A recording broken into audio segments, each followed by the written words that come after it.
country. Now, ladies and gentlemen, I try, or rather our chamber tries to keep your anxiety, your stress level very low. We understand world is passing through very difficult times. People are having a lot of challenges. Doctors, nurses, paramedical people, all medical officials are trying their level best, whatever they can do. And the humanity also is trying its level best. People are trying to help out each other the best possible way. But still, there are challenges. And globally, world over, wherever I'm talking to different countries, because we deal with Indian diaspora, we deal with our brothers and sisters across the world. There are 31 million approximately Indians, those are staying abroad. So when we talk to them, when we discuss with them, we understand that there are challenges world over, but at the same time, there are deep challenges as far as country India is concerned. So let's support each other. Let's take care of each other. And that's the way we have to move ahead. And we have to take care of our children as well, because young boys and girls, those are locked up in their respective residences for quite some time. In between, lockdown was relaxed. But again, the cases started increasing. And now some people say virus has got muted. Somebody says it's a third wave, whatever it is, but there are challenges which we all have to overcome. We have to take care of that. And we would request you, please take adequate precautions, whatever has to be taken, so that you stay safe, you stay fine. But yes, the most difficult task is when your family members, immediate family members within the family, they fall sick. So you have no choice. You have to take care of them, but maintain social distancing and serve them the best possible way. There is only one life and it should be dedicated to human service. Okay. Welcome to the World Geography, and we take you all the way to Philippines when you see the global map. So ladies and gentlemen, right over here, you can see Philippines, beautiful islands, large portion of, I'm going to say, there's so much of it to understand, to know, and to learn. There are approximately 7,640 islands, out of which approximately 2,000 islands are inhabited islands. And when you look at Philippines, there is so much to learn from that. They are very polite people. They're very courteous. They're very decent. And when I talk about the area wise, it's a 300,000 square kilometer area. And as I told you, the total island is 7,640. It is divided into three parts. You have got Luzon, you've got Visayas, and you have got Mindanao. And inhabited islands are approximately 2,000. Population is approximately 11.5 crore. Literacy rate is very high. It's at 91.6%. And their local currency is Philippine peso, and they call it piso also.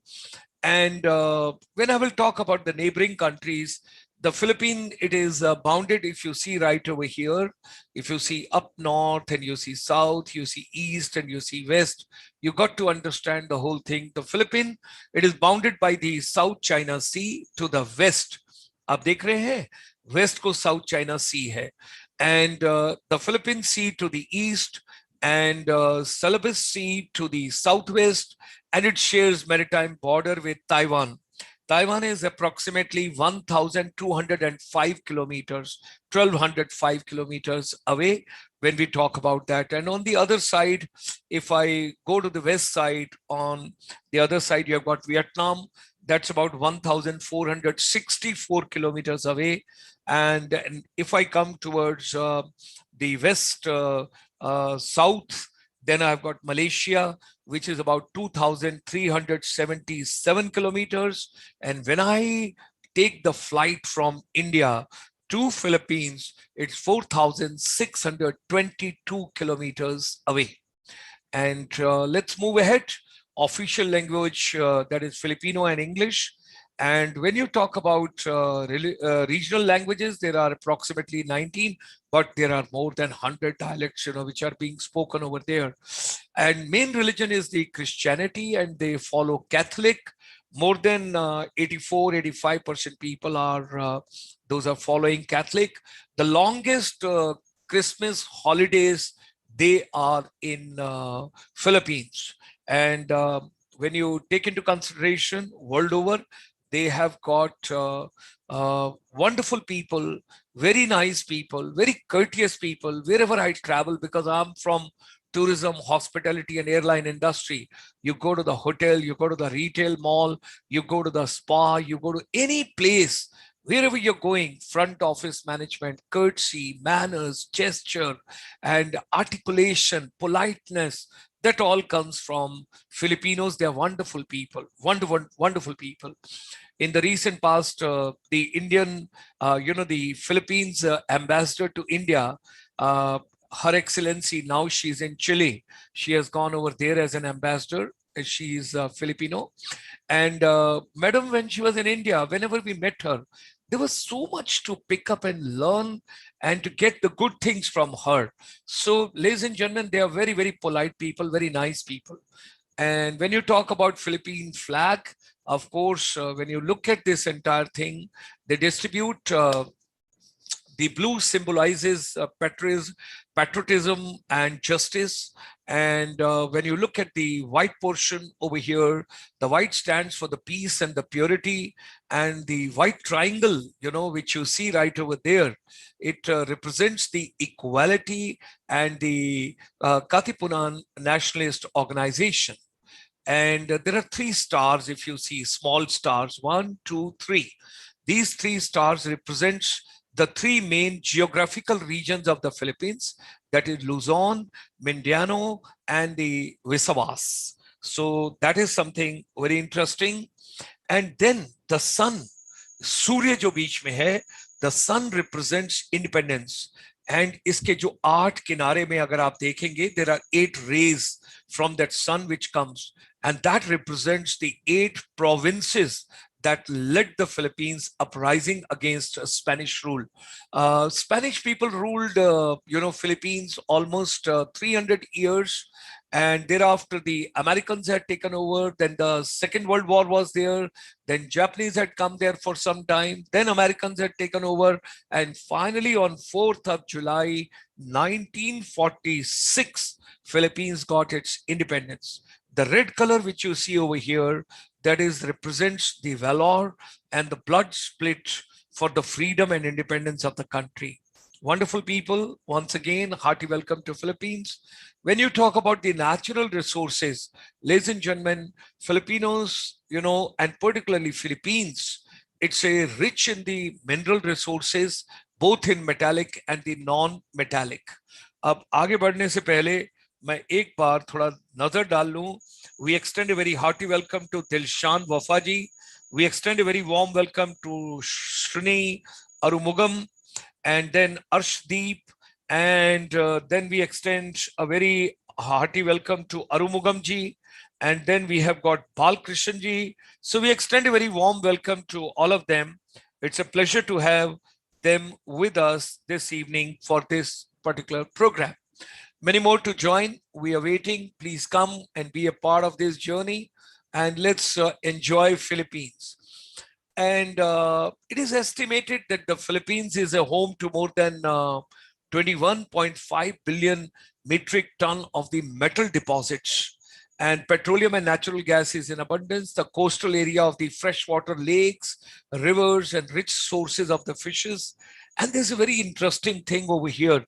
When you talk about biological diversity and biodiversity, and when you talk about flora and fauna, and when you talk about animal species, it is conveyed that it holds the distinction as one of these 17 countries whose combined plant and animal species account for 70 to 80% of the world's biological diversity. It's a fertile land which produces a variety of crops, I remember coconuts, different varieties you enjoy when you go to Asia Management Institute, Manila, and that is the time. And so many varieties of coconuts. They export quite a bit of it also. Copra, banana, and pineapple, sugar, and gum, and rubber. All that when you talk about, these are the, and then trifocalization of the education system in Philippines. Now, generally, in any country, you have seen that there's only one department of education or Ministry of Education, and they take care of everything. But as far as Philippines is concerned, uh, they have got three different organizations, three different bodies. And let's talk about, when you say basic education level, then that is the Department of Education that takes care of. And when you talk about higher education, then there is a Commission of Higher Education, Office of the President of the Philippines, and that is since 1994. This is right over there. And then there is a TESTA. This is very important because our chamber deals with the services sector. We deal with vocational skills and competencies and capabilities and teachers empowerment and everything whatsoever we talk about. So it is something very interesting to understand over here is that the Technical Education and Skill Development Authority is the TESTA, which we have got. So these are the three different bodies what we have got. Now, education system, they also have got K to 12. They have got 1 year kindergarten, and then primary is of 6 years. Secondary is divided into two parts, that is a 4 year and 2 year, total 6 years. And there's a national certificate number 1, national certificate number 2, and then thereafter tertiary education. When you talk about along with that, tertiary means I'm talking about services sector, or tertiary sector is a services sector. So when I'm talking about vocational, technical vocational education and training, so higher level qualifications when we talk about, and then of course you have got thereafter the university degree programs, bachelor's, master's, and PhD. Now, when we are talking about the elementary, kindergarten, junior high school, and then senior high school, and then the different core subjects and all that. So secondary education in the Philippines, more commonly known as high school, these are further divided into two parts: junior high school and senior high school. Junior high school is grade 7 to 10, and senior high, that is 11th and 12th, like you have got in India. Then comes the types of junior high schools. Now, this again, you have got, there are two main types which we have got over there. One is general secondary school, and secondly is the vocational secondary school. Now, in addition, children, those are interested about science subjects, so they go to science secondary schools, both public and private sectors, and they take admissions over there and they enjoy. So once again, Dilshan ji, Arumugam ji, Arshdeep ji, Balkrishan ji, we extend a very warm welcome to all of you. Thanks for joining us. And then comes vocational education, which I was telling, the Technical Education and Skill Development Authority. Now, this is very important. Students, those are interested in technical and vocational education, they may start to explore the technical and livelihood education courses right from the 7th or 8th grade. इन बच्चों की skills बहुत अच्छी होती हैं. They take a lot of interest in vocationals, and vocational schools, they offer a higher concentration of technical and vocational subject in addition to the core academics whatever is being given to students over there. And these schools tend to offer technical vocational instructions in one of the 5 main fields which they have got: agriculture, fisheries, trade technicals, home industry, and of course non-traditional. When you talk about, there are a number of courses which you have to take into consideration. During the first 2 years, students study in general vocational from the 5 main field mentioned, and during the 3rd and the 4th year, they specialize in a discipline of the vocational whatever they are taking within that domain, that area. And that program contain a mixture of theory as well as practice. Both are being taken into consideration. Now, technical vocational education, when we are talking about, Now, there are four types of these: school-based, center-based, community-based, and enterprise-based. That is something very important, which we all have to understand. And that's why a lot of Filipinos have gone abroad and they are working abroad. They are in different countries. They are doing wonderful that way. If you talk about it school-based, then the TESDA school is there, private technical vocational school, then center-based, then community-based, and then enterprise-based, what we have discussed. Now, key facts about the examination system in Philippines when you talk about. Now, students, they are taught in their mother tongue till the grade 3. That is something very important. And now the new education policy in India, which has come, there's a lot of emphasis that besides, the other things, you must emphasize and you must take care of your mother tongue, quite a bit, and pick up the best possible way. There is no final test that student must take in order to move on in elementary education. The public sector is responsible for 95.2% of elementary education and 60.8, that means almost 61% of the secondary education. The government spends a lot of money. In fact, there is a public sector control. Of course, private sector is in abundance, but a lot of efforts are being put in by the government of Philippines over there. Now, the higher education institution, both public and private, when you talk about, they are administered, their own college entrance examination. And vocational colleges usually do not have any entrance examination. Your passion, you can follow, you can take up a choice, and you can enjoy very well, you can take it up. So, ladies and gentlemen, there's a national certificate, number 1 and number 2. Now, when you talk about upon completion of grade 10 of the junior high school, students can obtain the certificate of competency, that is NC1. And after finishing the technical, vocational, livelihood track in grade 12 of the senior high school, a student may obtain a certificate that is called level 2 NC2, provided they pass the competency-based assessment administered by the Technical Education and Skill Development Authority, that is the TESDA, what we have explained to you earlier. Now let's come to the higher education. When you talk about the higher education, we have already told you there's a separate body called Commission of Higher Education. Now, when I'm talking about tertiary education, higher education, there are approximately 2,300, 2,300 institutions across the entire country. And out of that, if you see majorly, there are 436 state universities and colleges, including some satellite campuses also. Public and private partnership both are very strong. And you have got bachelor degree, you have got master degree, you have got diploma programs, you have got PhD, and you can take on whatever you feel like. It all depends on up to what level you want to take. And public higher education institutions, when you talk about, then there are 4 different areas they talk about. One is the state universities and colleges. Second is the local colleges and universities.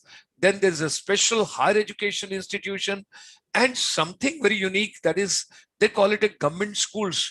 These government schools are public secondary and post-secondary technical vocational education institutions that offer higher education programs as well. That is something very important which I found. Private higher education institutions, when we talk about, now over here, ladies and gentlemen, you have to divide them into 2. One is the sectarian and one is the non-sectarian. When you talk about sectarian, they are generally operated by more like a religious bodies. Like we told, maximum population in Philippines is Christians, and that is Catholic. So they have got the longest Christmas holidays, and they've got a lot of celebration, music, dances. Do you know, in a fashion pageant, when you talk about Miss World and Miss Universe, how many titles Filipinos have got? Oh my God, it's a mind-blowing, you'll find. Countless, when you talk about Philippines, they are a forward-looking people, very open society, wonderful people. And when you talk about the non-sectarian, they are duly incorporated academic institutions owned and operated by private entities that are not affiliated to any religious organization. So these are the higher education, when we are talking about. Now, 8 big private non-sectarian colleges and universities in Manila, they account for about 50% of the total private tertiary schools enrollment in the national level and 70% in Metro Manila. Now, they have got also alternative learning system, like you have got Prauಢ Shiksha in India, or you have got people in a little higher biological bracket of the age, and they are interested to acquire some skill, some education, some program, so they can also undertake, and they can be a part of it. So that we have to understand, and we can take it up. So when we look at that, like, let me have an example in India, IGNOU. Like you have got IGNOU. So different people in IGNOU, they can take on different admissions and all. So like that, there's an alternative learning system also in Philippines. And that caters to the need of the elementary, secondary school dropouts, kids, and the other older people. Those are above the normal age of a specific grade. So they can join this particular program, and they can finish their formal education. And people with those are indigenous from there, or those are special children or others, they can be a part of it, or if you want to acquire any special skill over there. Now, like India, Filipinos also, they play very important role as a diaspora. Like you have got Indian diaspora, non-resident Indians abroad. We have got 31.4 million people abroad. Look at Philippines. Look at the size of their population and India's population. They also have 12 million Filipinos working overseas. Can you imagine? 12 million. In 2019, they have sent back almost about 32.2 billion, to the Philippines, equivalent to the dollars. And inflow, which is coming as a foreign exchange from outside by the non-resident Filipinos, that is coming mainly from United States, then Saudi Arabia, Singapore, Japan, UAE, UK, Canada, Hong Kong, Germany, Kuwait. You name the country and you'll find Filipino. In fact, our president, who is based out of Thailand, his office, also the girl who is working over there, extra polite and courteous, and she's from Philippines. So I've got great regards for them, for their gesture, for their behavior, for their courtesy, for their manners. And something very interesting, if you recall, up to 2012 in India, the BPO sector was booming that point of time, and slowly and gradually the entire BPO sector moved in from India to Philippines. Now, what could have been the reasons? What exactly was there? Well, we all have to understand the whole world is, we always believe it's a Vasudhaiva Kutumbakam, it's a global family. All of us, we are together. It doesn't make a difference. As long as the humanity is being benefited, we got to take it from that point of view. Now, first of all, like Indians are good at technical skills, and that's why the IT, ITS, and Silicon Valley and everywhere, wherever you see Microsoft, you see Google, you see any other place, you have got Indians. Infosys, you talk about data consultancy, you talk about. Now, with regard to Filipinos, they're excellent at soft skills and persuasion, and then resilient. And at present, if I take into consideration 1.8 million people in Philippines, they approximately 1.8 million, they are in the BPO industry at present. And Manila is called now the call center capital of the world. And they earned, in 2019, somewhere we got the data that 24.5 billion US dollar equivalent was added up to the economy of Philippines by BPO sector. Incredible English, they are wonderful, no regional accent, nothing of that kind of thing, no mother tongue touch or influence. They speak very well, and they are very, very courteous. That's what we have learned. Whenever I met Filipinos, whenever I have come across them, and whenever I deal with them, I always learned from there that how to be extra courteous, how to be more polite. That's what we have been picking up from these children. So, ladies and gentlemen, we also extend a very warm welcome because lots of friends have joined. Now, Dilshan ji, Rakesh ji, Arshdeep ji, Vimal Chauhan ji, Balkrishan ji, and Gurinder ji, and thereafter comes Nanlai, and then Uma Devi ji, and then Eswasa, then comes Gurinder ji, and then comes B. Subaji and Amit Kumar ji, and then Rahul Budo ji, and then Arshdeep, and then Jobalakshmi, then Amit Kumar ji. Um, uh, Wonderful. That is something. Then comes Arshdeep, then comes Rakesh Kumar, and then comes uh, and then comes Sonu, and then comes Balkrishan ji, Julie ma'am, and then Vimal Chauhan ji, and then we have got Uma Devi ji, and then we have got Rahul Budo. Yes, great. Hearty welcome. Pleasure to have all of you with us. Thank you very much. Now, over here, you have to understand incredible English, least cultural barriers. They're just, with any community, any society, no caste, creed, color, or differences. No, they focus on vocational education. They are versatile. They are multitaskers. Work ethics are very, very important.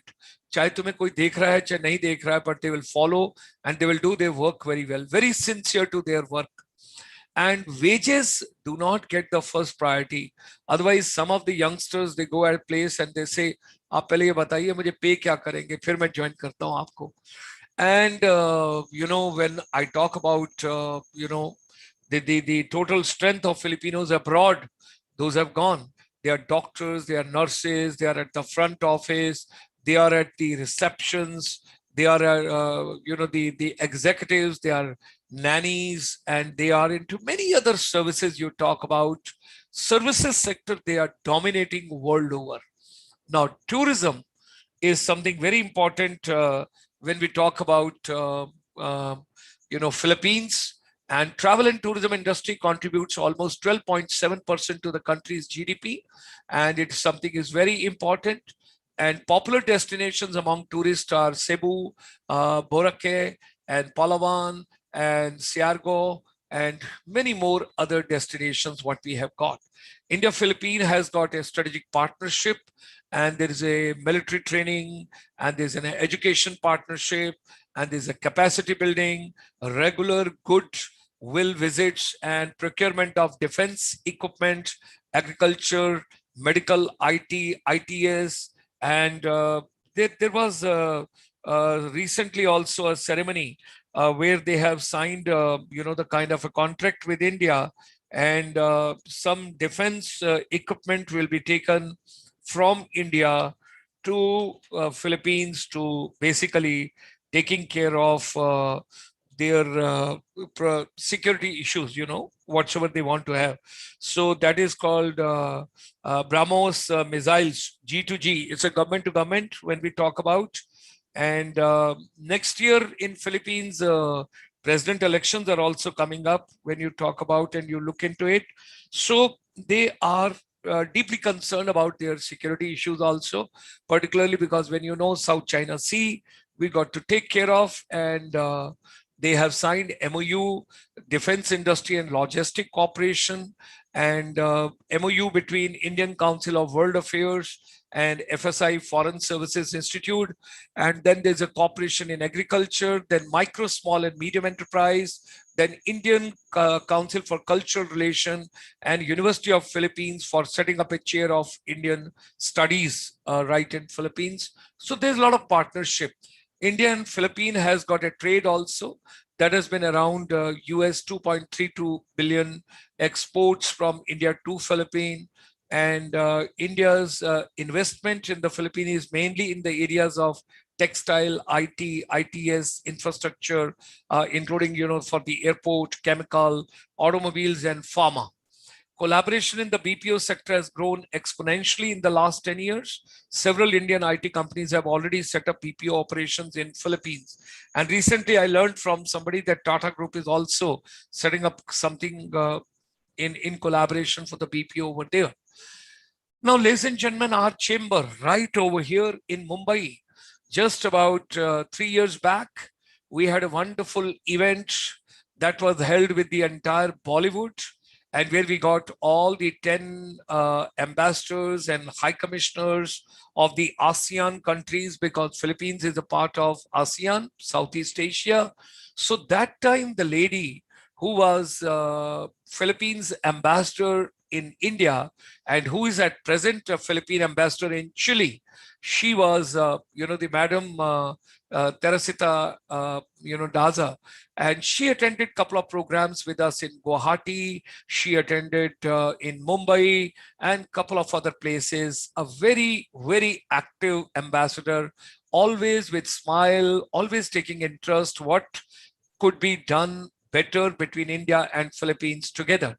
So, ladies and gentlemen, we had done cinematic tourism, media entertainment industry conference in Mumbai, and Madam was right over there. She is sixth from the left. You can see right over there, standing next to now Secretary to the Government of India, Sudhanshu Pandeji, and next to Sudhanshu Pandeji, Brunoy's, ambassador in India, and then of course couple of other ambassadors and dignitaries and media entertainment industry officials. They all right over here. This you can see a further closer, and Madam is at the sixth position from the left.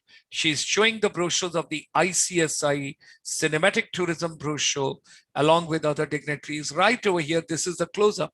When Madam was there for the cinematic tourism, this was on 30th of June 2017 at Mumbai, being organized by Ministry of Commerce and Industry, Government of India, and ICSI together, and with the Services Export Promotion Council.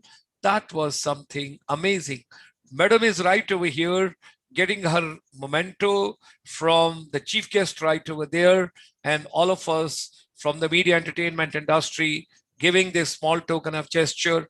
Very warm lady, very, very innovative and creative. And Her Excellency visited when she attended another program with us in Guwahati, that is in the state of Assam.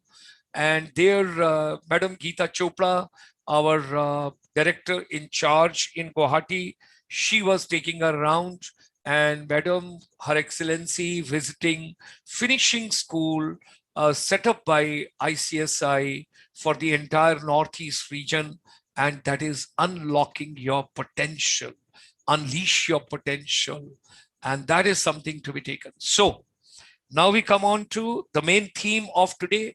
What are the tips for vocational education, and what are the tips for vocational teachers? Train the students with the skills that will promote a future that is not dependent upon the government jobs. अभी आप government के jobs पर dependent मत रहिए. You got to become entrepreneur, you got to have startup, you got to have stand up, you got to be self-employed, or you got to be thinking ahead of times. You not only get to be creative, but also to be innovative in your methods to shape and build young minds on a daily basis. Come with the latest examples, not just old theories. Listen to those who see you every day. Organize and plan your lectures. Do research in details. Contents do matter. It is very important for all vocational teachers to understand. Some more tips for you as a vocational teacher, as a trainer, as a master trainer. Be a continuous learner. Developing a professional relationship with learners. Best listening skills. Be empathetic and compassionate. Good organizational skills. Be adaptable, collaborative, patience and stamina, excellent communication skills, enthusiasm and passion, responsibility for work. Be pillars of support to your students all the time. These are some of the tips for vocational teachers. Make optimum use of technology and always believe in holistic education. where education, skills, and entrepreneurship to be blended together. Now, Niti Aayog is giving Atal Tinkering Labs, incubation centers in schools, colleges, universities, polytechnics, ITIs. Similar way, our chamber is also supporting. If you want to set up, let us say that if you are interested to set up a finishing lab, then the soft skills and the life skills can be taken care of, and we can work out a strategy, we can plan it out, and we can think about it, soft skills and the life skills. Now, we are proud to share with you that way back in 1994, our chamber brought India's first finishing school for services sector, and where communication, collaboration, creativity, curiosity, critical thinking, and continuous learning, lifelong learning, and entire education based on music, humor, fun, dances, happiness, passion, stimulation to be the part of education program, and of course, soft skills, because today we are talking about Philippines. So soft skills are very important, which they have got in abundance. Life skills and the future skills. Ladies and gentlemen, welcome to the world of service industry. When we talk about ICSI strategy is to impart desired skills to the youth, depending on their passion, their hobbies, and their self-motivation. And through our finishing lab, just knowing who am I? And always believe all power is within you. You can do anything and everything. Believe in yourself and always say, you can do it, you will do it, you must do it. That's the way you have to take on, something very important. And then teachers empowerment is also very, very important, because teacher needs hand holding. Our chamber has dedicated year 2021, that's teachers and youth empowerment, Atmanirbhar Bharat, and there are different sector skill councils, what we have got under the aegis of Ministry of Skill Development and Entrepreneurship, Government of India. And now there is a wonderful, initiative, that is NCVT, which has come into existence, that is the National Council for Vocational Education and Training. And Dr. Nirmaljit Singh Kalsiji has taken over as a chairperson. He is a 1984 batch IS officer from Punjab cadre.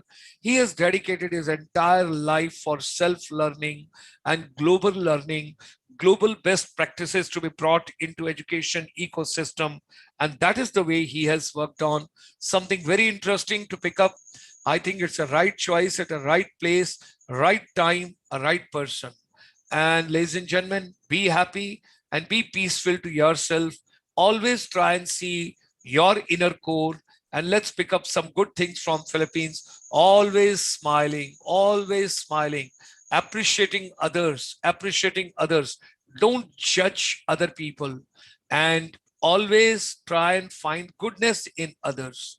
So our chamber has got 12-hour beaming every day, and we are proud to share with all of you that in the budget, which was announced by Madam Nirmala Sitharaman on 1st of February, she announced 100 scenic schools to come up in India in the PPP mode, public-private partnership, with the NGOs, the private school, and the state governments to be together. So we are proud to share with you. And Arumugam ji is right over here, joining us from Tamil Nadu. Army, Navy, Air Force, and civil brother officers, those contributed towards scenic schools in our entire series of 31 webinars. We are proud of them. And Arumugam ji is right over here in the fourth row, first person.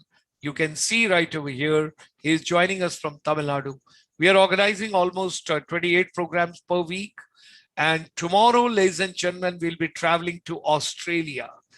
Today, you travel to one country which is all together islands, and islands. Tomorrow, we will be taking you to Australia. We will take you to Melbourne. We will take you to Brisbane. We will take you to Sydney.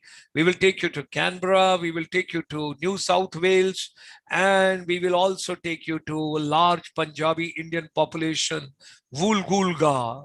Woolgoolga is a place on the way to Sydney when you're coming, and that is short of Coffs Harbour, and that is in Australia. And Adelaide is a place where Priyanka Chopra and Harry Baweja's son, they had done a movie called Love Story 2050. So Tomorrow we will be going to Australia and we will discuss, we will plan, and that is tomorrow at 8 p.m. Now, take very simple food and do a lot of yoga and meditation and inside doors, that is within your residence, do some exercise and earn and learn. Try and learn, pick up some threads, take some free courses and get back to the basics of life. What are our recommendations to the entire universe? Everybody, education to be linked with our outcomes. Startup, stand up, entrepreneurship, self-employment. Entrepreneurship and happiness should go together. Autonomy, personal growth, self-acceptance, purpose in life, competence, and of course, mastery of the subject, whatever you pick up. Organic thinking, organic living, and organic cultivation. If you have this, you will not have problem. Get B2B, no more business to business. Now back to the basics. And that is the now new term and new norms. Education got to be relevant to our day-to-day life. Water conservation is very, very important. Don't think that water is in abundance, because today I have taken you free of cost from India, 4,622 kilometers away to Philippines, and you see water, water, and water. That is not the case. Consumable water, drinkable water, usable water, all that you have to take into consideration. Every drop of water, it makes a difference. Balkishanji has put a lot of aircrafts over there. He's ready to take a flight. Vimal is writing amazing content and the efforts. Thank you. Thank you, Vimal. It's a Uma Devi ji information store session. Great. Women empowerment is very important. We have to empower Sakshi. We have to empower Mamta. We have to empower Aarti. We have to empower Uma Devi ji. We have to empower Julie ma'am. We have to empower Nyoy ma'am. And who others are there? All the madams. Pooja ma'am. Pooja ji has joined us. Arshdeep is a boy. And then Julie ma'am. Yes. And who else is there? I'm just looking forward to male members, male members, male members, male members. I'm just looking forward to the ladies. So women empowerment is very important. We all have to understand. Balkishan ji is writing, yes, it is earn and learn. And Rakesh Kumar ji, great session of day. Thank you, Rakesh ji. You're wonderful. And thanks for your kind words and kind comments, because जितना बच्चा लोग लिखते हैं उतना अच्छा लगता है. So that, and women empowerment, let's empower our women. If you want to see the world to be happy, that is very important. Start cultivating your own vegetable in your courtyard, in your garden, in your rooftop. This is my rooftop where I'm living. Can you see? I'm doing organic farming. And health and wellness. Oh my God. If you get a ginger, if you get a turmeric, if you get clove, if you get apple, and if you get lemon, and if you get oranges, everything from your own garden. Oh my God, you can't believe it. And the papaya, and then the garlic, then the onions, and a couple of other things which I'm cultivating in my own, rooftop. And why are we not teaching disaster management to children? This is also something very important, because always, you do not know the mother nature. Why basic finance is not included in our education ecosystem? Let every child should have a financial literacy. So ladies and gentlemen, finally, whatsoever human mind can conceive and believe, it can achieve. Let's come together. Let's make education relevant. It should be part of our life and living.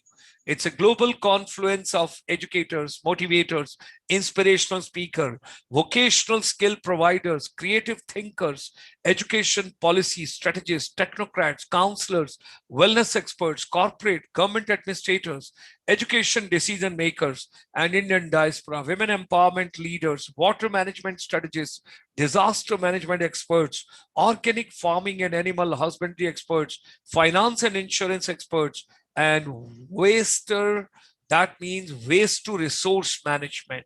That is, you have to see. So we extend you a very warm welcome. Here is our email address. Down below is the WhatsApp number. Get across to each other. And we are grateful to my golden triangle, Dr. Chitra Kapoor, Habung Asha, and Ajay Kundal for their most valuable support for bringing this evening. And they are the people. And although Ajayji had forgotten today to schedule my this program 8 p.m., might be he was over busy with some other tasks, but he forgot to schedule my program. So 8 o'clock when I came, I just found, oh, program is not scheduled. So my apologies for 2 minutes late today, but from tomorrow I'll try and ensure. So ladies and gentlemen, do like, share and subscribe our channel. Post your views in the live chat. Come on the YouTube GS Motivator.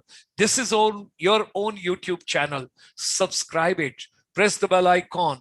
Like it. Share it. And comment. That's the way we want to take the entire journey ahead. With these words, my deepest regards, gratitude, and thanks to everybody. World is passing through difficulties, difficult times, but you've got to be taking care of yourself. Look after yourself. Take care of yourself.